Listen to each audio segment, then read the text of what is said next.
La Comisión Central para la Revisión de los Estatutos del Regnum Christi ha emitido una serie de subsidios titulados Tema de Estudio y Reflexión. En esta ocasión hablaremos del número 1, Identidad Eclesial de los Laicos, y es a eso a lo que nos vamos a referir, a la identidad eclesial de los laicos. Y hablar de identidad eclesial de los laicos, y subrayo la palabra eclesial, quiere decir como parte de la Iglesia, identidad de los laicos como parte de la Iglesia. Y detengámonos un momento, ¿qué es la Iglesia? La Iglesia, dice la Constitución Dogmática Lumen Gentium, es sacramento universal de salvación. Y cuando dice sacramento universal de salvación, recordemos que sacramento quiere decir signo e instrumento. Por eso debemos afirmar que la Iglesia es signo e instrumento universal de salvación. La Iglesia es signo e instrumento universal de salvación, y por eso la identidad eclesial de los laicos, la identidad de los laicos como miembros de la Iglesia y junto con todos los fieles que son parte de la Iglesia, es precisamente esta: participar de la obra del Salvador que el Señor ha encomendado a la Iglesia. Y en este contexto, el Catecismo de la Iglesia Católica señala que por laicos, estoy citando, se entiende aquí a todos los cristianos, excepto los miembros del orden sagrado y del estado religioso reconocido por la Iglesia. Son pues los cristianos que están incorporados a Cristo por el bautismo, que forman el pueblo de Dios y que participan a su manera de las funciones de Cristo, sacerdote, profeta y rey. Ellos, dice el Catecismo, realizan según su condición la misión de todo el pueblo cristiano en la Iglesia y en el mundo, la misión de todo el pueblo cristiano.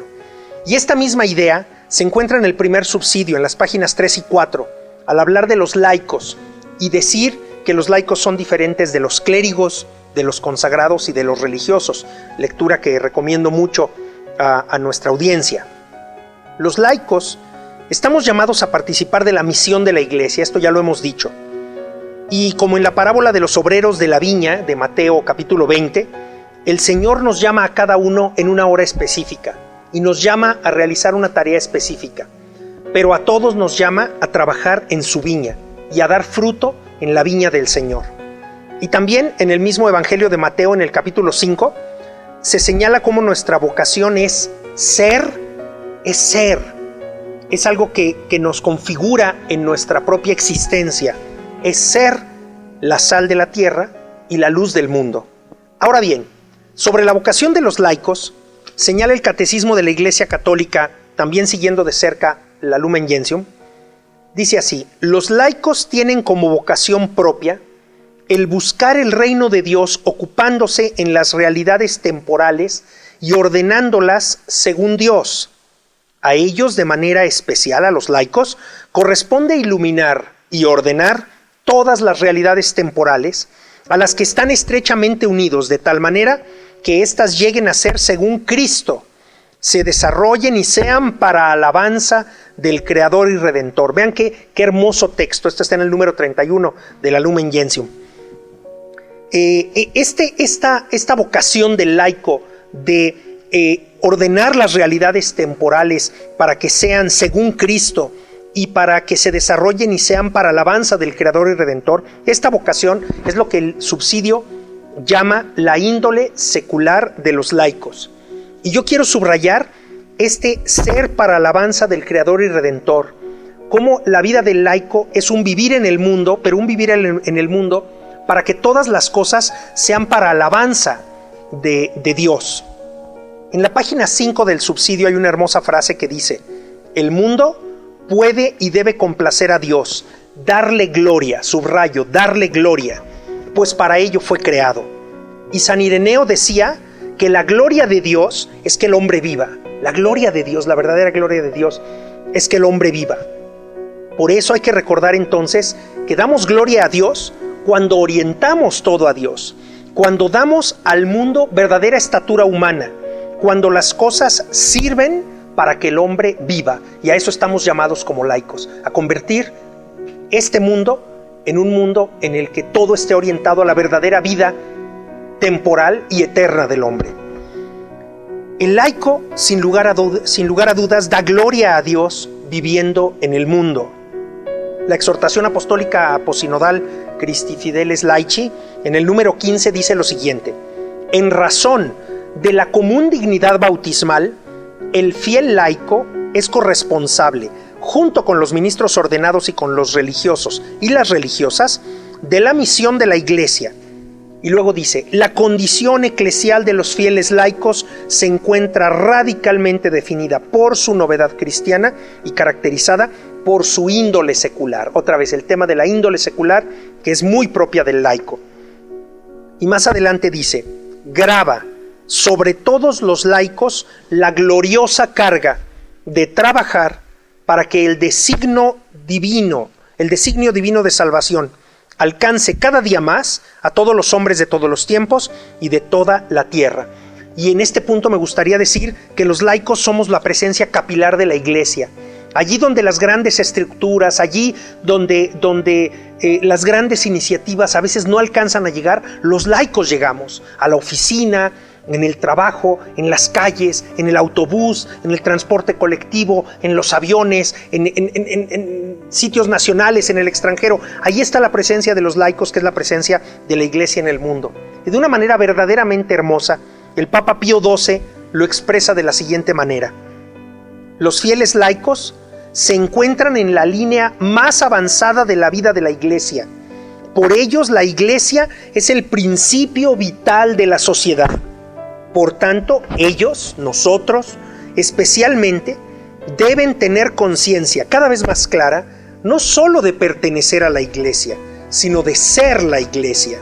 Es decir, la comunidad de los fieles sobre la tierra, bajo la guía del jefe común, el romano pontífice, y de los obispos en comunión con él. Ellos, nosotros, somos la Iglesia. Ellos son la Iglesia, dice el Papa Pío XII. La línea más avanzada de la vida de la Iglesia. Y la pregunta es: ¿lo somos? ¿Lo hacemos? ¿Lo vivimos? ¿Tenemos plena conciencia de ser esa presencia capilar, esa presencia universal de la Iglesia, allí donde ni el presbítero, ni el obispo, ni el diácono, probablemente ni el religioso, ni el consagrado pueden llegar? Y bueno, ¿y cuáles son las tareas de los laicos en este orientar el mundo hacia Dios? Christi Fideles Laici nos ofrece una breve lista de algunos temas que los laicos debiéramos impulsar en nuestra actividad cotidiana. Por ejemplo, dice: promover la dignidad de la persona, promover la dignidad de la persona. Venerar el inviolable derecho a la vida. Tenemos que defender la vida en un mundo que cada vez más coquetea y a veces francamente es vencido por la cultura de la muerte. La familia, primer campo en el compromiso social. Y como laicos, todos nosotros, casados o no, tenemos una familia nuclear y una familia extensa. Esta familia es nuestro primer campo de compromiso social y nuestro primer campo de apostolado y nuestro primer campo de responsabilidad. La caridad, alma y apoyo de la solidaridad. Hay que ser solidario, pero ser solidario en la caridad, buscando que las personas crezcan, que las personas se fortalezcan, que las personas lleguen a ser verdaderamente autónomas. Todos, dice después, destinatarios y protagonistas de la política. Todos destinatarios y protagonistas de la política. Porque no se trata solamente de trabajar a nivel individual, sino realmente tratar de afectar las estructuras. Hay un grave deber de ser destinatarios y protagonistas de la política. También habla de situar al hombre en el centro de la vida económico-social. Y hay que situar a la persona en el centro de la vida económico-social cuando lo que está al centro de la vida económico-social es el dinero y no las personas, es la ganancia y no el bien de las personas. Y finalmente habla también de evangelizar la cultura y las culturas del hombre. Hay que evangelizar la cultura y las culturas del hombre. Por eso, en el subsidio, en la página 6, podemos encontrar esta frase: existen tantas vocaciones laicales cuantas personas laicas en toda la variedad de sus circunstancias. En efecto, no es lo mismo la vocación de la mujer que la del hombre, la del casado que la del soltero, la del padre que la del hijo, la del enfermo que la del sano, la del periodista que la del empresario, la del rico que la del pobre, la del ama de casa que la del político, la del obrero que la del maestro. La índole secular se concreta para cada laico en una particular relación con la realidad temporal que él mismo debe aprender a leer a la luz de la fe para vivir plenamente su vocación, su personal vocación laical. Fíjense qué maravillosa cita. Les repito que está en la página 6 de nuestro subsidio. Dice, cada laico debe leer a la luz de la fe su propia realidad, su realidad personalísima. Y aquí quiero hacer una afirmación muy importante. Dios tiene gracias destinadas para cada uno de nosotros únicas. ¿Y por qué son gracias únicas? Porque nuestra vida es única, porque nuestra vocación es única, porque nadie va a vivir la realidad concreta que a mí me toca vivir y nadie puede vivir sino tú la realidad concreta que a ti te toca vivir. Ese es el gran tema de nuestra vocación laical y Dios por eso te otorga gracias que a nadie más le va a otorgar, porque esas gracias son para ti, para que tú respondas a tu contexto, para que respondas a tu llamado y a tu vocación. Y los laicos, realizando esta vocación, participamos del triple oficio de Cristo: sacerdote, profeta y rey. Y vale la pena que nos detengamos un momento en este triple oficio de nuestro Señor Jesucristo, que es como sacerdote, como profeta y como rey. Dice Christi Fideles Laici, la exhortación apostólica postsinodal, que los laicos participamos en el oficio sacerdotal, y dice lo siguiente: todas sus obras, todas las obras de los fieles laicos, sus oraciones e iniciativas apostólicas, la vida conyugal y familiar, el trabajo cotidiano, el descanso espiritual y corporal, si son hechos con el Espíritu, y bien Espíritu con mayúscula, el Espíritu de Dios, e incluso las mismas pruebas de la vida, si se sobrellevan pacientemente, se convierten en sacrificios espirituales aceptables a Dios por Jesucristo. Ser sacerdote es poder ofrecer nuestro trabajo, nuestro cansancio, pero también nuestro descanso, nuestra alegría, nuestra vida familiar a Dios nuestro Señor. La participación en el oficio profético, dice el documento, habilita y compromete a los fieles laicos a acoger con fe el Evangelio y anunciarlo con la palabra y con las obras, sin vacilar en denunciar el mal con valentía, sin vacilar en denunciar el mal con valentía. Ser profeta como nuestro Señor Jesucristo es anunciar la buena nueva, pero también denunciar el mal que corroe el mundo, que corrompe el mundo y que pone en riesgo la vida de las personas. Finalmente, por su pertenencia a Cristo, Señor y Rey del universo, los fieles laicos participan en su oficio real y son llamados por Él para servir al reino de Dios y difundirlo en la historia. Ser reyes con nuestro Señor Jesucristo, reinar con Él es servir. Reinamos cuando servimos. Y por eso el documento y el subsidio nos invitan a una espiritualidad de comunión. Debo decir que hay otro subsidio sobre el tema de comunión, ya lo verán un poco más adelante. Pero por lo pronto en esta espiritualidad de comunión vale la pena que revisen las páginas 8 a la 11 del subsidio, donde se menciona cómo hay una mutua ordenación entre el sacerdocio común y el sacerdocio ministerial, cómo hay una complementariedad entre la vida laical y la consagrada, y también los derechos y obligaciones de los laicos. Y vamos cerrando nuestra breve exposición simplemente diciendo que hay dos grandes riesgos para el laico. El primer riesgo es la clericalización y el segundo riesgo es la secularización.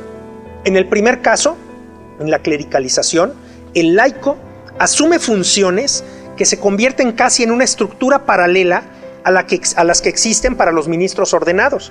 Y eso no es la vida del laico, la vida del laico es en el mundo.